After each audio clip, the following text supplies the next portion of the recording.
Assalamualaikum warahmatullahi wabarakatuh teman-teman dan sahabat semua. Jumpa lagi dengan Om Kris CMKM.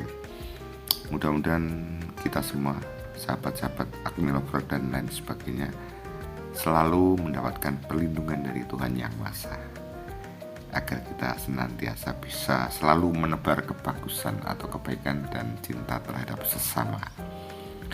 Teman-teman, video saya kali ini akan membahas tentang Mbak Niken Salindri. Ada satu pertanyaan yang intinya begini: Mbak Niken Salindri itu sejak kecil kok sudah pinter, nembang dan bagus, pada di sisi lain anak-anak kecil nyanyi saja tidak jelas ya. Coba kita lihat pertanyaannya seperti ini teman-teman. Dari Vida Official. Wah kok ruame. Gini Om Tris, tolong jelaskan kenapa Niken Salindri sejak kecil sudah bisa nyinden dengan bagus. Tolong jelaskan please. Dan berkesenian apa harus sekolah tinggi? Dream. Ya, ini pertanyaan seperti ini.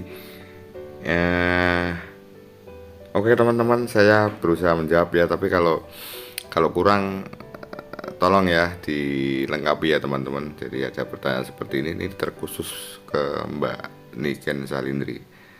Jadi ada pertanyaan bahwa Niken Salindri sejak kelas 2 atau kelas apa ya sudah nyinden, suaranya bagus dan tidak fals ya. Tapi sisi lain anak seusia itu ya nembang saja belum teteh ya. Oke teman-teman, berusaha saya jawab sebisa saya, tapi saya berusaha semaksimal mungkin ya. Teman-teman, untuk anak-anak yang berbakat sampai menjadi seniman yang pinter, yang bagus walaupun usianya masih seperti itu, banyak faktor ya. Banyak faktor yang mempengaruhi. Misalnya yang pertama, bahwa seni itu harus bakat.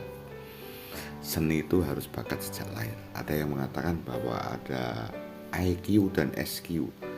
Saya lupa teman-teman, kecerdasan di otak kiri atau otak kanan gitu. Ya. Nah, teman-teman, kemudian ada pertanyaan, kalau tidak bakat apakah tidak bisa belajar berkesenian Om?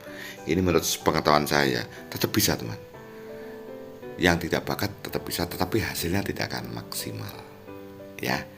Kemudian bagi yang berbakat apakah mesti maksimal? Tergantung. Kalau anak itu lahir kemudian berada di milieu atau lingkungan kesenian, kemudian mendapatkan pelatihan-pelatihan secara periodik dan sistematis, maka dia akan menjadi seniman yang maksimal ya. Kemudian ada seperti ini teman-teman, bahwa kenapa daya tangkapnya cepat, menghafal sekian lagu dengan cekok yang benar dan bagus. Begini teman-teman, dalam istilah musik ya, saya kira nyinden nyanyi sama dengan musik ya, dikenal dengan namanya pelajaran solfeggio. Pelajaran solfeggio itu pelajaran untuk mengenali notasi, baik berupa nyanyian, syair-syair, ilmu harmoni, cara gitarnya ya, chord, ilmu harmoni. Kemudian teman-teman, bahwa anak yang bakat itu berarti dikatakan mempunyai solfeggio yang tinggi, artinya cepat menangkap hal-hal yang kaitannya dengan seni. Hal-hal yang kaitannya dengan seni, jadi bisa menangkap lagu-lagu dengan cepat, menangkap musik dengan cepat, kemudian disimpan di otak bawah sadarnya. Suatu saat akan dikeluarkan kalau dia mendapat tugas untuk menyanyi atau menari atau melawak dan lain sebagainya. Itu namanya punya solfeggio yang tinggi. Berarti anak itu adalah anak yang berbakat dan tidak bisa ditirukan sama anak-anak yang tidak berbakat. Tidak bisa mengejar itu loh teman-teman. Kemudian teman-teman, dalam teori pendidikan, bahwa setelah mengetahui anaknya berbakat, anak itu punya minat atau tidak, ya, minat atau tidak terhadap bakat itu, maka tugas orang tua adalah memotivasi dan membangkitkan minat anak itu untuk berlatih. dengan secara sistematis.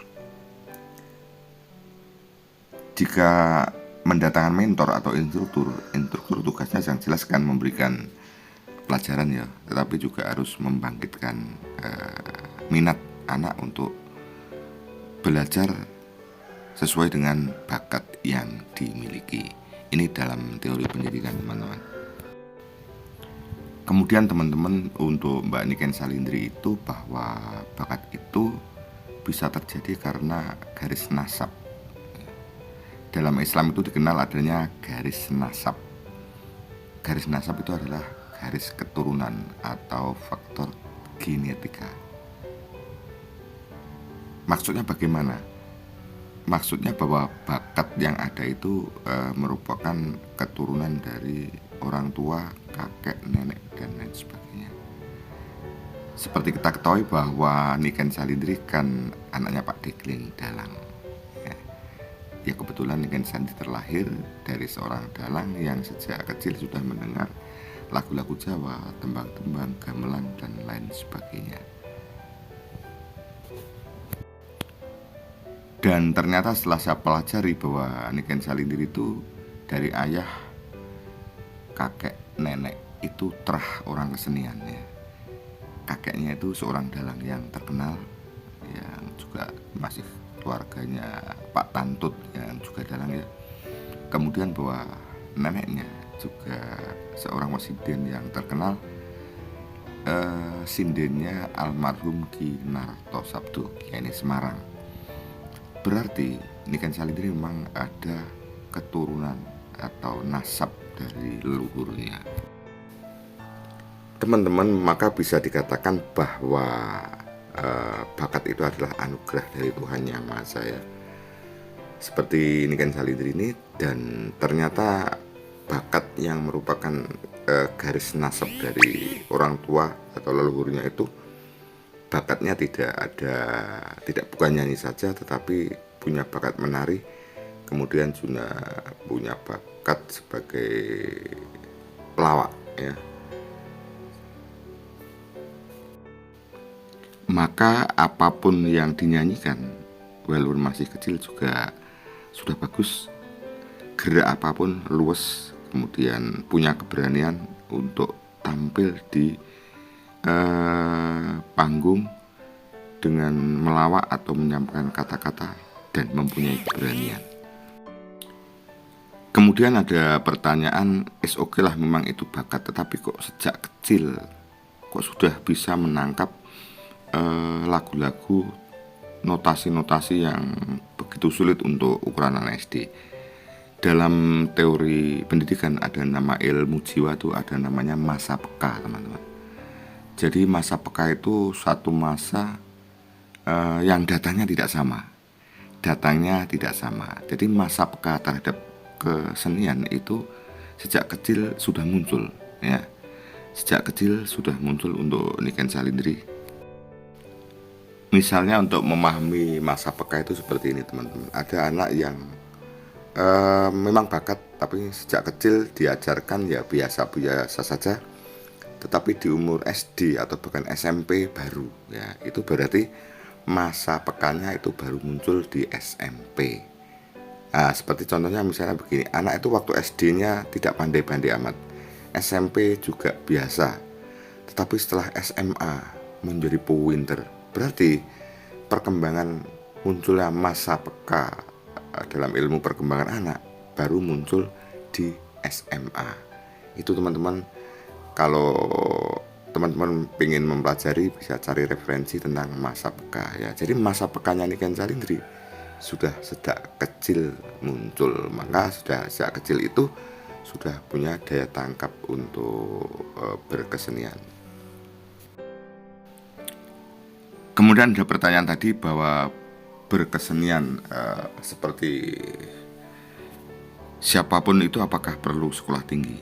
Begini teman-teman, sebenarnya untuk sekolah di kesenian itu kalau tidak bakat pun tidak akan maksimal. Paling-paling nanti hanya bisa memahami saja. Tapi untuk sebagai pelaku seni sebenarnya tidak perlu sekolah, bahkan sekolah tinggi. Tetapi ya semua orang kan pada tahu bahwa pendidikan itu penting. Misalnya seorang bintang, bintang itu kan yang dihadapi masa yang sekian banyak, kemudian suatu saat nanti komunikasi dengan seseorang itu butuh pendamping tambahan ilmu pengetahuan seperti itu. Misalnya seperti ini, misalnya seorang seniman yang talenta yang tinggi kemudian mempunyai industri kesenian, kan butuh bagaimana cara memanage grupnya itu, butuh bagaimana berkomunikasi dengan kolega-koleganya, butuh bagaimana merawat dengan anak buahnya, dengan temannya kerja. Itu kan harus ada teori, harus ada bantuan dari ilmu pengetahuan. Seperti itu teman-teman. Masalah tinggi dan tidak menurut saya relatif. Kemudian karena yang kita bahas Mbak Niken Salindri, ya mengalir saja. Sekarang sudah lulus SMP, kemudian SMA. Nah, setelah SMA kelas 3 baru tahu bahwa suatu hari saya apakah tetap harus nyinden saja. Karena suatu hari juga orang mengalami tingkat kejenuhan. Ya seperti itu ya. Misalnya suatu hari kan pengen jadi dosen, kan harus sekolah. Ya kemudian pengen jadi pelatih. Ya, pengen jadi pelatih itu tidak cukup harus pandai bertalenta tinggi, tetapi harus punya metode cara menyampaikan ilmunya, mentransfer kepada orang lain. Lah, untuk mentransfer ini harus punya metode, karena misalnya pun ngajar siswa-siswa yang ingin belajar kesenian, tidak semua siswanya itu punya talenta, punya kemampuan seperti gurunya misalnya Niken Salindri.